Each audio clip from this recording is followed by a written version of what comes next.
ভারত যদি বন্ধুত্ব দেখায় বন্ধুত্ব পাবে, কিন্তু ভারত যদি বাংলাদেশে আধিপত্যবাদ বিস্তার করতে চায়, বাংলাদেশের 18 কোটি জনগণ সেটা রুখে দেবে। ভারত যদি গৌর গোবিন্দের ভূমিকায় নামতে চায়, দেশের 18 কোটি মুসলমান শাহজালালের ভূমিকায় নামবে।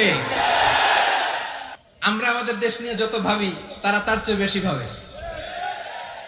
কথা বুঝতেছেন না? আরো ভেঙে বলতে হবে।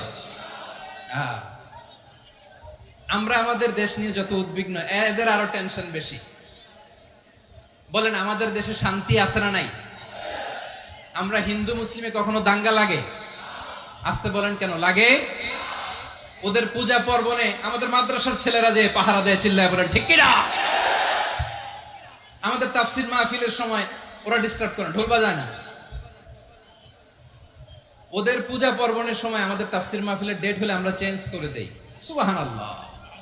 কি সাম্প্রদায়িক সম্প্রীতির রোল মডেল। আর ওই বাংলাদেশের ব্যাপারে তারা অনেক ডিস ইনফরমেশন ছড়াচ্ছিল। ভারতের অনেকগুলো গণমাধ্যম, আমি জেনারেলাইজ করব না, আমাদের প্রতিবেশী দেশের সব গণমাধ্যমকে আমি দোষ দিতে চাই না, অনেকগুলো গণমাধ্যম তারা ডিস ইনফরমেশন শেয়ার করেছে। ডিস ইনফরমেশন আর মিস ইনফরমেশনের পার্থক্য আছে। মিস ইনফরমেশন না জেনে ভুল বুঝে একটা মিথ্যা বা ভুল তথ্য ছড়িয়ে দেয়া, এটার ক্ষমা আছে, এটার কি আছে? আর ডিস ইনফরমেশন মানে ইচ্ছা করে, প্ল্যান করে, ম্যাপ করে, ছক এঁকে মিথ্যা, গুজব, রটনা সোশ্যাল মিডিয়ায় ছড়ানো, এটার ক্ষমা আছে? আওয়াজ করে বলেন, ক্ষমা আছে? ভারতের কিছু গণমাধ্যম তাই করেছে। আমরা ব্যথিত হয়েছি, আমাদের হৃদয়ে রক্তক্ষরণ হয়েছে। আমাদের প্রতিবেশী দেশকে বলতে চাই, আমাদের দেশ নিয়ে আপনাদের ভাবার দরকার নাই। নিজের চরকায় তেল দেন, নিজের দেশ নিয়ে ভাবেন।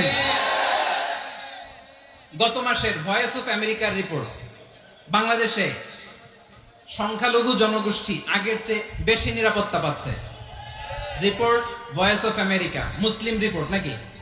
মুসলিম জরিপ, ভয়েস অফ আমেরিকা। কথা বুঝে নাই বোধহয়। ভয়েস অফ আমেরিকা কি আমাদের রিপোর্ট না? ভয়েস অফ আমেরিকার জরিপ, বাংলাদেশের সংখ্যালঘু জনগোষ্ঠী আগের চেয়ে ভালো নিরাপত্তা পাচ্ছে।